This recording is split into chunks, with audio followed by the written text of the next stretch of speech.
Imagine having millions of dollars, fame, and the chance to become one of the greatest in the NFL, only to throw it all away because of drugs.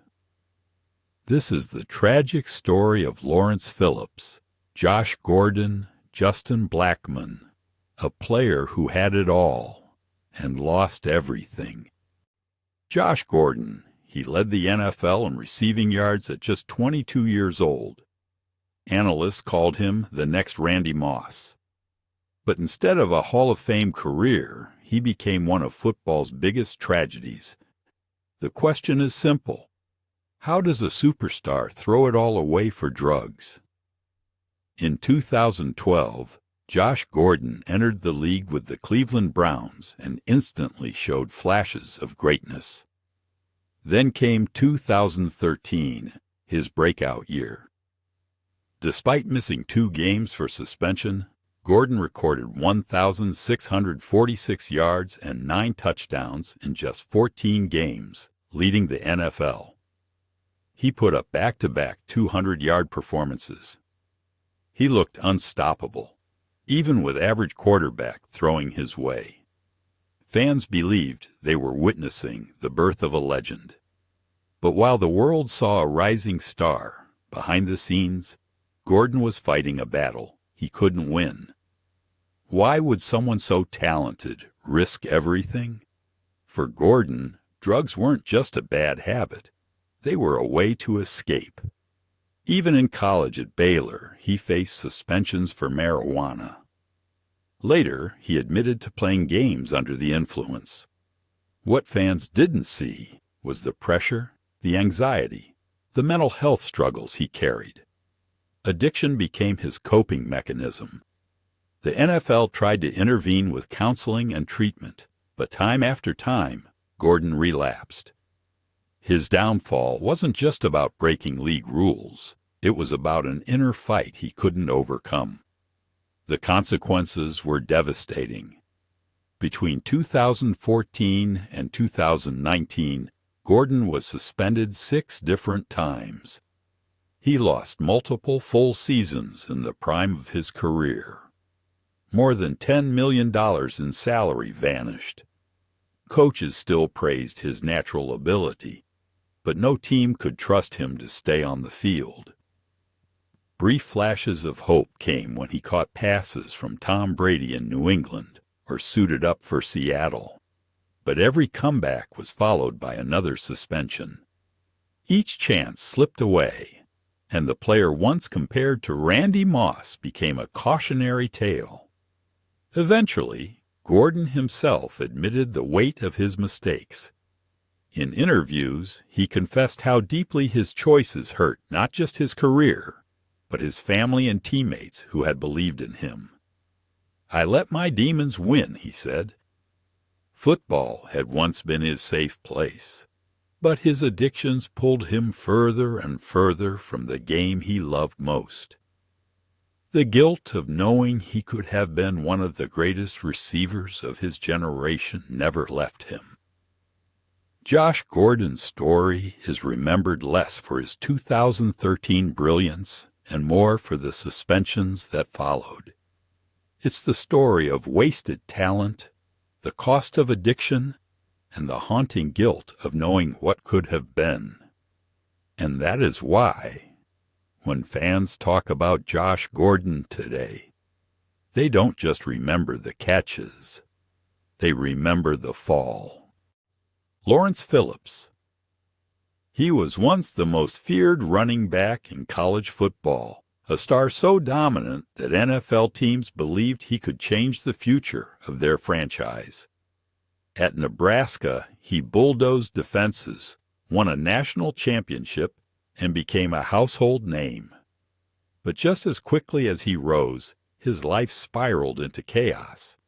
Drugs, violence, and prison turned what should have been a Hall of Fame career into one of the darkest cautionary tales in football history. The question that still lingers is simple. How does a man with the world at his feet end up dead in a prison cell? Lawrence Phillips's rise began with raw, undeniable talent. At Nebraska in the mid-1990s, he was a star among stars. His speed, power, and toughness made him nearly unstoppable, and he became the engine of Tom Osborne's national championship team. Scouts saw him as a once-in-a-generation talent. In 1996, the St. Louis Rams made him the 6th overall pick in the NFL draft, taking a chance on him despite whispers about his off-the-field problems. For a brief moment, it looked like Phillips would fulfill the destiny of a superstar. He had speed to outrun defenders, strength to carry tacklers on his back, and a hunger to dominate. But beneath the highlight reels, Phillips carried a storm that was about to erupt. Why would someone so gifted destroy his own career? For Phillips, the truth went beyond football. He grew up in Los Angeles in foster care, bouncing from home to home, often abused, abandoned, and angry at the world. Football became his escape, the one place where he felt in control. But even at Nebraska, red flags appeared.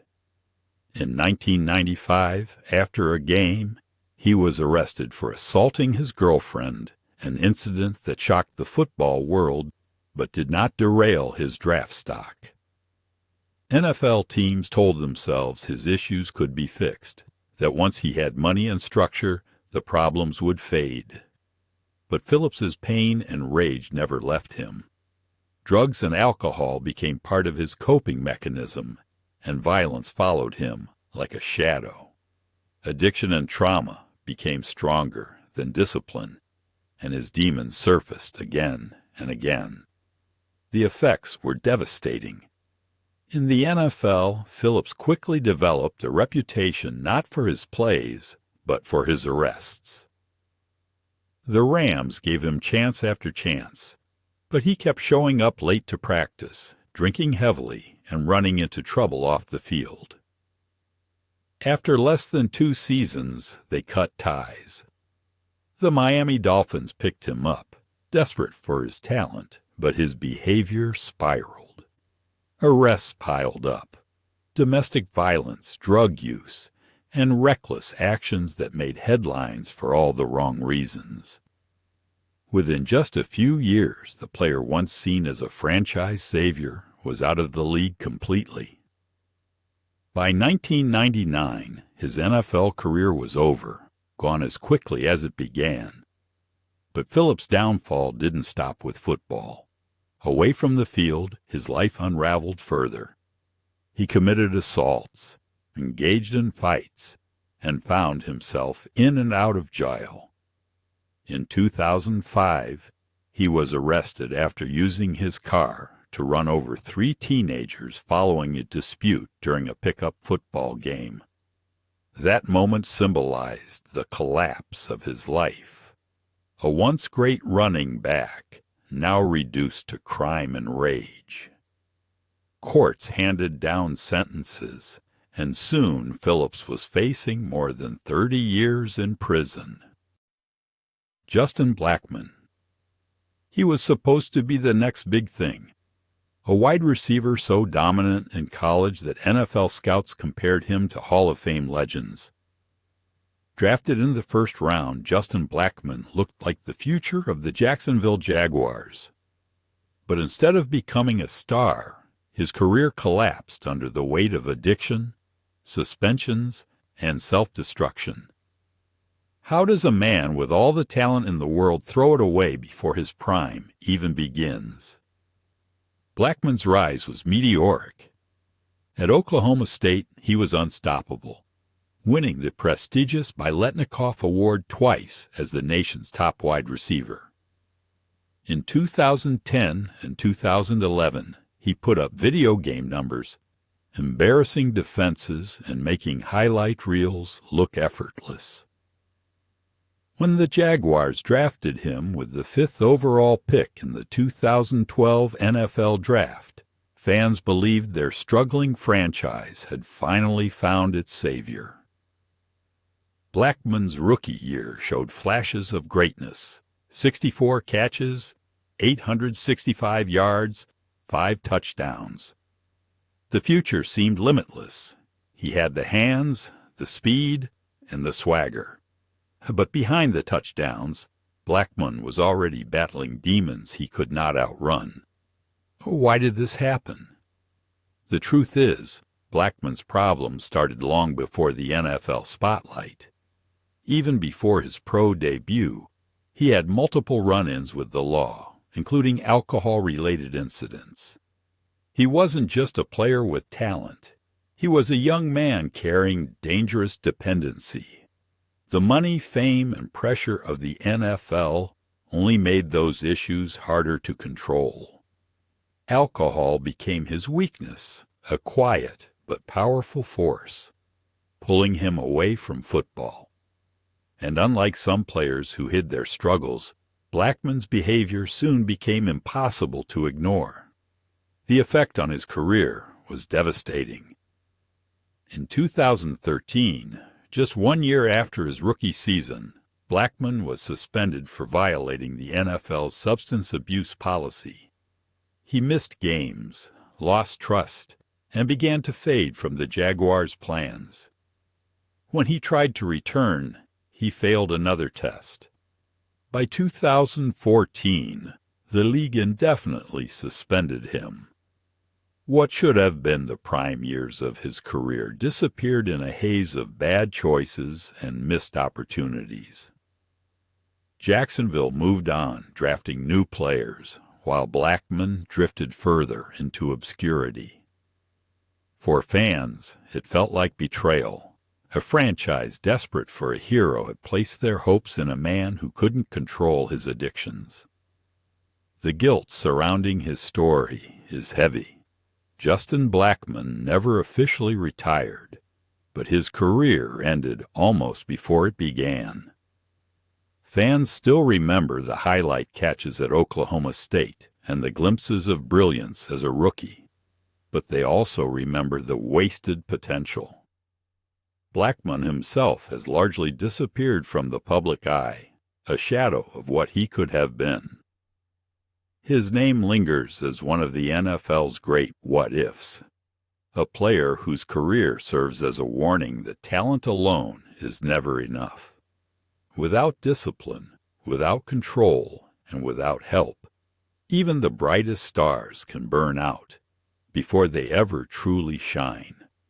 Justin Blackmon's story forces us to look deeper at the human side of sports. Behind the stadium lights and million-dollar contracts, these athletes are still human beings, sometimes fragile, sometimes broken, sometimes unable to escape their demons. For the Jaguars, he was supposed to be a savior. Instead, he became a symbol of lost promise, a reminder that success in the NFL is not just about talent, it's about survival.